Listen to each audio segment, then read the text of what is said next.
Hi, welcome to electrical space. ഇന്ന് നമ്മൾ എടുക്കാൻ പോകുന്ന topic electrical measuring instruments, classification, different forces. അതായത് ഇലക്ട്രിക്കൽ മെഷറിംഗ് ഇൻസ്ട്രുമെൻറ്റുകളും അതിൻ്റെ ക്ലാസിഫിക്കേഷനും അതിനുവേണ്ട ഫോഴ്സുകളുമാണ്. അപ്പോൾ നമുക്ക് നേരെ ടോപ്പിക്കിലോട്ട് പോകാം. Electrical measuring instruments are mainly classified in to.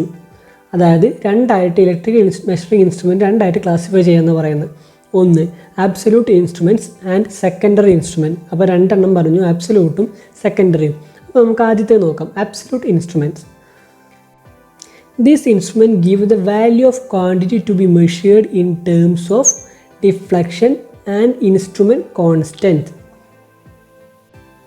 Definition എന്താണെന്ന് പറയുന്നത് വെച്ചാൽ, ഈ ഇൻസ്ട്രുമെൻറ്റ് മെഷർ ചെയ്യുന്ന ക്വാണ്ടിറ്റി ഡിഫ്ലക്ഷൻ്റെയും ആ ഇൻസ്ട്രുമെൻറ്റിൻ്റെ കോൺസ്റ്റൻറ്റിൻ്റെയും ടേംസിലായിരിക്കും എന്നാണ് അതിന് ഡെഫിനിഷൻ പറയുന്നത്.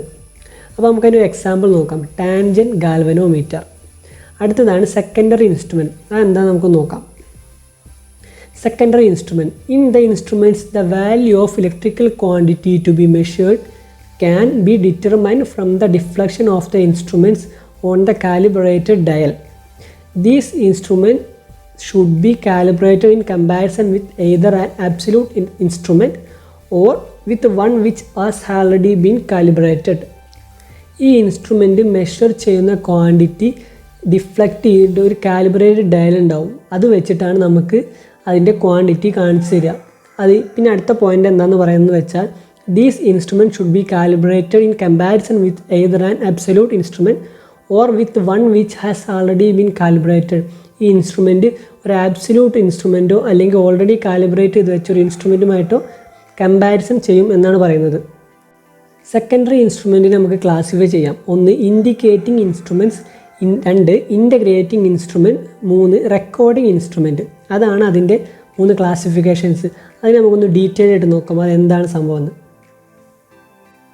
Indicating instruments. These instruments indicate the value of voltage, current, power, etc.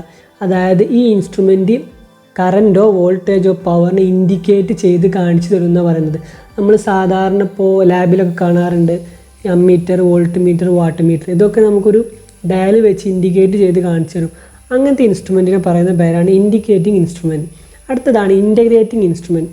എന്താണെന്ന് വായിച്ച് നോക്കാം. This instrument measure the total amount of either the quantity of electricity or the electrical energy supply to a circuit over a period of time. അതായത് ഒരു time പീരിയഡിൽ supply ചെയ്യുന്ന electrical എനർജിയോ ഇലക്ട്രിസിറ്റിയുടെ എമൗണ്ടിനെ പറയുന്ന പേരാണ്, അതായത് ആ എമൗണ്ട് മെഷർ ചെയ്തതാണ് ഇൻ്റഗ്രേറ്റിംഗ് ഇൻസ്ട്രുമെൻറ്റ്. അത് നമുക്കൊരു എക്സാമ്പിൾ പറയുകയാണെങ്കിൽ വീട്ടിലെ എനർജി മീറ്റർ, അതിങ്ങനെ മന്ത്ലി ആയിട്ട് നമുക്ക് ബില്ല് തരും. അതൊരു സപ്ലൈ, അതായത് ടോട്ടൽ എമൗണ്ട് ഓഫ് ക്വാണ്ടിറ്റീനെ മെഷർ ചെയ്താണ് നമുക്ക് വീട്ടിലെ കറണ്ട് ബില്ല് കാണുന്നത്. അതാണ് ഇൻ്റഗ്രേറ്റിംഗ് ഇൻസ്ട്രുമെൻറ്റ്. അടുത്തതാണ് റെക്കോർഡിംഗ് ഇൻസ്ട്രുമെൻറ്റ്സ്. അതെന്താണെന്ന് നമുക്കൊന്ന് വായിച്ച് നോക്കാം. These instrument register the quantity to be measured in a given time and are provide with a pen which move over a graph paper. With this instrument, the quantity can be checked for any particular date and time. Example ആണ് recording voltmeter, ammeter and power factor meter belong to this class. അതായത് ഈ ക്ലാസ്സിൽ പെടുന്നതാണ് ഈ ammeter, power factor meter, recording voltmeter. ഈ record ചെയ്യാൻ പറ്റുന്ന metres. അതിൻ്റെ ഡെഫിനിഷൻ്റെ മലയാളം എന്താണെന്ന് നമുക്ക് നോക്കാം.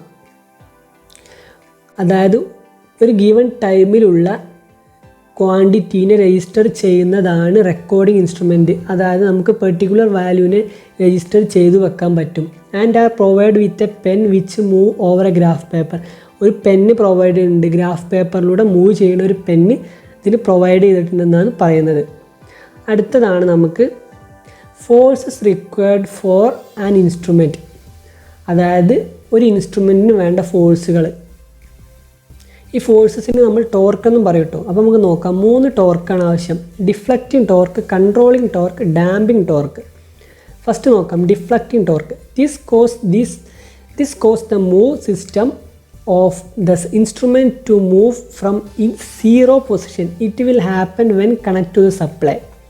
അതായത് ഇപ്പോൾ ഒരു ഇൻസ്ട്രുമെൻറ്റ് സപ്ലൈയിലൊന്നും കണക്ട് ചെയ്യാതെ വെക്കുകയാണെങ്കിൽ അതൊരു 0 പൊസിഷനിലായിരിക്കും. സപ്ലൈയിൽ കണക്ട് ചെയ്താൽ അത് സീറോയിൽ നിന്ന് ഡിഫ്ലക്റ്റ് ചെയ്യാൻ തുടങ്ങും. അപ്പോൾ ഈ സീറോയിൽ നിന്ന് പൊങ്ങി വരാൻ, അതായത് ഇൻസ്ട്രുമെൻറ്റ് ഡയൽ പൊങ്ങി വരാനുള്ളൊരു ടോർക്കാണ് ഡിഫ്ലക്റ്റിംഗ് ടോർക്ക്. അടുത്തതാണ് controlling torque. This force is essential to control the movement of the moving system and to ensure that the magnitude of the deflection of the pointer is always the same for a given value of the quantity to be measured. അതായത് ഈ ഡയലിനെ, അതായത് പോയിൻ്ററിനെ control ചെയ്യാനൊരു torque ആവശ്യമാണ്. അതിന് വേണ്ട ടോർക്കാണ് controlling torque. പിന്നെ അതിൽ പറയുന്ന മറ്റൊരു പോയിൻ്റ്, ഇപ്പോൾ ഇന്ന് നമ്മൾ 2 ആംപിയർ കറണ്ട് മെഷർ ചെയ്ത് നാളെയും ആ 2 ആംപിയർ തന്നെ നമുക്ക് കിട്ടണം. അതായത് deflection pointer is always same for a given value എന്ന് പറയുന്നത്. എപ്പോൾ അളക്കുമ്പോൾ നമുക്ക് ആ കറക്റ്റ് പെർട്ടിക്കുലർ വാല്യൂ കിട്ടണം. പിന്നെ കൺട്രോളിംഗ് ടോർക്ക് പോയിൻ്ററിനെ റിട്ടേൺ സീറോയിലേക്ക് വരാൻ വേണ്ടിയിട്ടും ഹെൽപ്പ് ചെയ്യുന്നുണ്ട് controlling torque. Controlling torque provide by this ways, അതായത് ഈ കൺട്രോളിംഗ് ടോർക്ക് 2 വേയിലൂടെ നമുക്ക് ഉണ്ടാക്കാം. ഗ്രാവിറ്റി കൺട്രോളും സ്പ്രിംഗ് കൺട്രോളും. നെക്സ്റ്റ് ആണ് damping torque. This force is necessary to bring the moving system to rest in its final deflected position quickly. അതായത് ആ വാല്യൂവിൽ ഡയറക്റ്റ് പെട്ടെന്ന് പോയി നിൽക്കാനുള്ളൊരു ടോർക്കിനാണ് ഡാമ്പിംഗ് ടോർക്ക് എന്ന് പറയുക. ഡാമ്പിംഗ് ടോർക്ക് ഡിഫറെൻറ്റ് ടൈപ്പ് ഉണ്ട്. Critical damping, under damping, over damping. അതെന്താ നമുക്ക് detail ആയിട്ട് അടുത്ത ഒരു വീഡിയോയിൽ പറയാം. ഈ ഡാമ്പിംഗ് ടോർക്കിന് പ്രൊവൈഡ് ചെയ്യുന്ന 2 മെത്തേഡാണ് എഡ്ഡി കറൻറ്റ് ഡാമ്പിങ്ങും എയർ ഫ്രിക്ഷൻ ഡാമ്പിങ്ങും. അതും നെക്സ്റ്റ് വീഡിയോയിൽ വരുന്നതാണ്. അപ്പോൾ ഓക്കെ, താങ്ക് യു.